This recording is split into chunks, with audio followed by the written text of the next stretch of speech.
अब आ जाइए यहाँ के भ्रष्टतम नेता सर्वदलीय अशोक चौधरी। माननीय मुख्यमंत्री नीतीश कुमार के दाहिने हाथ, इनका हालत देखिए। ये तो आदमी पूरे बिहार में रिकॉर्ड बना दिया भ्रष्टाचार का। हम लोग अभी तक सुनते आए हैं कि लालू जी बेनामी प्रॉपर्टी खरीदते थे।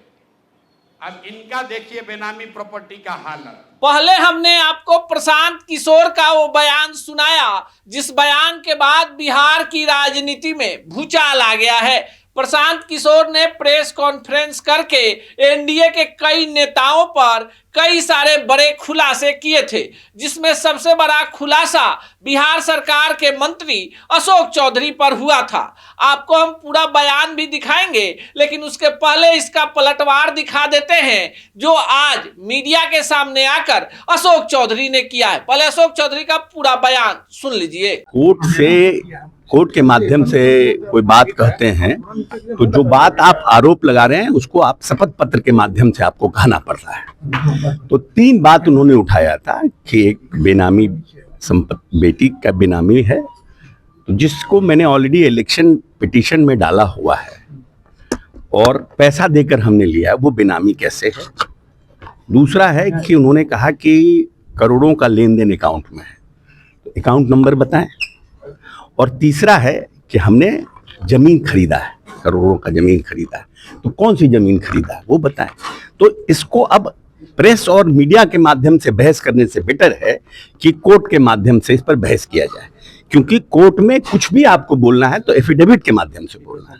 हम भी एफिडेविट के माध्यम से बोलेंगे, वो भी एफिडेविट के माध्यम से बोलेंगे, तो ज्यादा बेटर रहेगा। कि आपकी पत्नी और समधन के बीच में अकाउंट से ट्रांजैक्शन तो है कि कोर्ट, आप वो आरोप लगा रहे हैं, आरोप लगाना तो बहुत अच्छा है ना, आरोप लगा रहे हैं।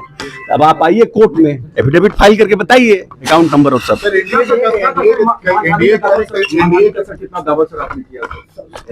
वो तो सब छप गया अखबार में, तो आज पूछ रहे हैं। सर, एनडीए के 4-5 प्रमुख नेताओं पर प्रशांत किशोर ने आरोप लगाया, ये वजह क्या सकता है एनडीए के नेता पर लगातार? देखिए, ये हिट एंड रन है, तो जब तक कि आप आरोप को सत्यापित नहीं करिएगा, आरोप लगा दिए, आरोप सत्यापित करिए। वैसे तो हम बहुत कुछ बोल सकते हैं, उसका क्या अर्थ है जब तक उस पर सत्यापित नहीं करते हैं। तो अब तो मीडिया के माध्यम से, प्रेस कॉन्फ्रेंस के माध्यम से बेटर है कि अब एफिडेविट के माध्यम से आइए, आप भी एफिडेविट फाइल कीजिए, हम भी एफिडेविट फाइल करेंगे। तो आपने अशोक चौधरी का पलटवार सुन लिया। अशोक चौधरी ने कहा कि कोर्ट में हलफनामा दायर करके उन्होंने पूरे संपत्ति का ब्यौरा दिया। इसमें जो कुछ भी प्रशांत किशोर आरोप पर आरोप लगा रहे हैं उसके लिए उन्होंने लीगल नोटिस भी भेज दिया है। अब आपको ये बताते हैं कि आखिर प्रशांत किशोर ने अशोक चौधरी को लेकर कहा क्या था। आपको वो बयान भी पूरा सुना देते हैं। एनडीए के दिलीप जायसवाल, मंगल पांडे, सम्राट चौधरी। अब आ जाइए यहाँ के भ्रष्टतम नेता सर्वदलीय अशोक चौधरी। माननीय मुख्यमंत्री नीतीश कुमार के दाहिने हाथ, इनका हालत देखिए। ये तो आदमी पूरे बिहार में रिकॉर्ड बना दिया भ्रष्टाचार का। हम लोग अभी तक सुनते आए हैं कि लालू जी बेनामी प्रॉपर्टी खरीदते थे। अब इनका देखिए बेनामी प्रॉपर्टी का हालत। ये दस्तावेज इतना है कि जैसा मुन्ना जी बता रहे हैं कि समेटते समेटते हम लोग थक गए कि भाई कितना भेजोगे। हमने अब कह दिया भाई अब और जमीन का कागज मत भेजो। भाई साहब के एक पीए हैं, पीए थे दत्त साहब, योगेंद्र दत्त, नाम याद रखिए।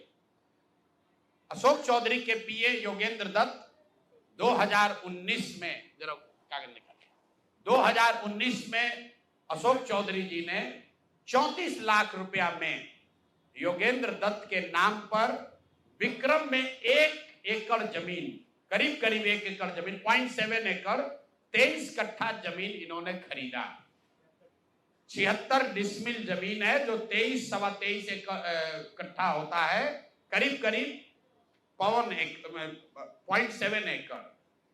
विक्रम में 34 लाख में जमीन खरीदा गया योगेंद्र दत्त के नाम पर, जो उस समय अशोक चौधरी के पीए थे। अब सुनिए इसमें कहानी। 2 बरस के बाद दत्त साहब ने वो जमीन ट्रांसफर रजिस्ट्री कर दिया अशोक चौधरी के बेटी और अभी के सांसद सांबवी चौधरी के नाम पर 34 लाख रुपया में। इसका डीड है, ये डीड आपको जारी करेंगे, आप देख लीजिएगा। अब इसमें नई बात, अच्छी बात क्या है, नई बात क्या है, 34 लाख रुपया में जो दत्त साहब ने जमीन खरीदी थी और यहां रजिस्ट्रार ऑफिस में लिखा गया 34 लाख रुपए में दत्त बेच रहे हैं जमीन सांबवी चौधरी को, और एक दत्त साहब को पैसा कितना गया बैंक से, 10 लाख रुपया। वो बैंक का अकाउंट डिटेल है, जरा दीजिए, तारीख आपको बता देते हैं कि 2 साल के बाद जो जमीन अशोक चौधरी ने अपने पीए के नाम पर खरीदी थी, वही जमीन वापस 2 बरस के बाद अपने बेटी के नाम पर लिखवा लिया, और 34 लाख के रुपए के जमीन के एवज में अशोक चौधरी ने दत्त साहब को 10 लाख रुपया बैंक से भेजा। यहां तक भी बात ठीक है भाई, ये कह सकते हैं कि हम बाद में पैसा दिए होंगे। इसी बीच इनकी बेटी चुनाव लड़ने चली गई, तो इनकम टैक्स ने इनको नोटिस किया कि भाई आपकी जो प्रॉपर्टी है वो 34 लाख की है और बैंक में आप सिर्फ 10 लाख रुपया दिखा रहे हैं, बाकी का पैसा कहां है।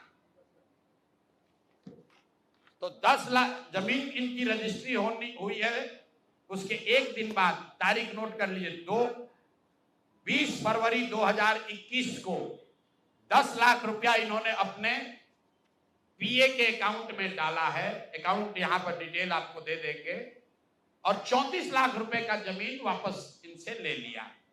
जब इनकम टैक्स ने नोटिस रेज किया कि जमीन है 34 लाख का और अकाउंट में सिर्फ 10 लाख रुपया ही दिख रहा है, तो 4 बरस के बाद 27 अप्रैल 2025 को जमीन लिखवाया है 2021 में। इनका क्रेडिबिलिटी देखिए, जमीन रजिस्ट्रार ने लिख दिया, आप हम जाते हैं उनको खड़ा करके पूछता है भैया कहां है रुपया, कहां दिए। ये 19 में इन्होंने बेनामी जमीन खरीदी पीए के नाम पर, 21 में उस जमीन को वापस अपने बेटी के नाम पर लिखवाया। 10 लाख रुपया का ट्रांजैक्शन हुआ। जब इनकम टैक्स ने नोटिस रेज किया तो भाई साहब ने जान बचाने के लिए 27 अप्रैल 2025 को, मतलब बेटी के एमपी बनने के बाद 25 लाख रुपया दत्त को, मिस्टर दत्त को फिर इन्होंने बैंक से ट्रांसफर किया। तो मैं आपके जरिए अशोक चौधरी जी, जो अपने आप को महादेव का भक्त बताते हैं, हमको तो लक्ष्मी के ही भक्त ज्यादा दिखते हैं, महादेव के भक्त नहीं हैं, ये लक्ष्मी के भक्त हैं।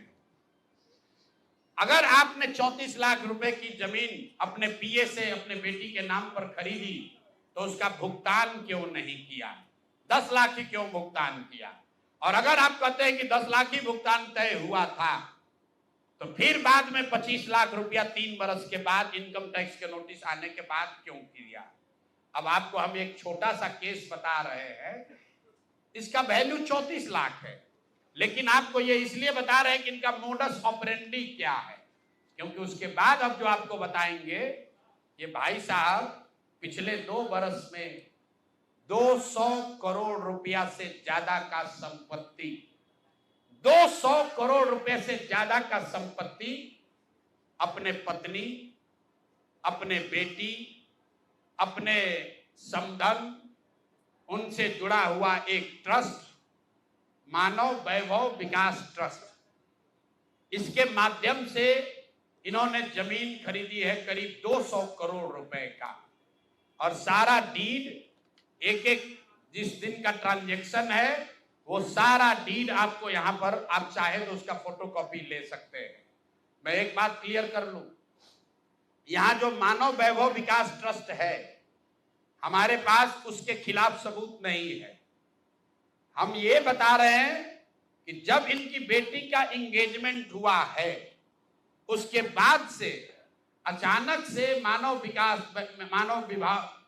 विकास वैभव ट्रस्ट जो है, जो कुणाल साहब के परिवार से जुड़ा हुआ ट्रस्ट है, और उसमें यहाँ के बड़े कुछ पदाधिकारी भी हैं, जियालाल आर्य बहुत ईमानदार व्यक्ति हैं, वो भी ट्रस्टी हैं, तो मैं आपके जरिए उनसे भी आग्रह करूंगा कि सर आप तो जीवन भर ईमानदारी के लिए आपका नाम हम लोग जानते हैं, ये बताएं कि आपके ये न्यास के माध्यम से सैकड़ों करोड़ रुपए की जमीन कहां से खरीदी जा रही है, ये पैसा कहां से आ रहा है, ये पैसा कहां से आ रहा है।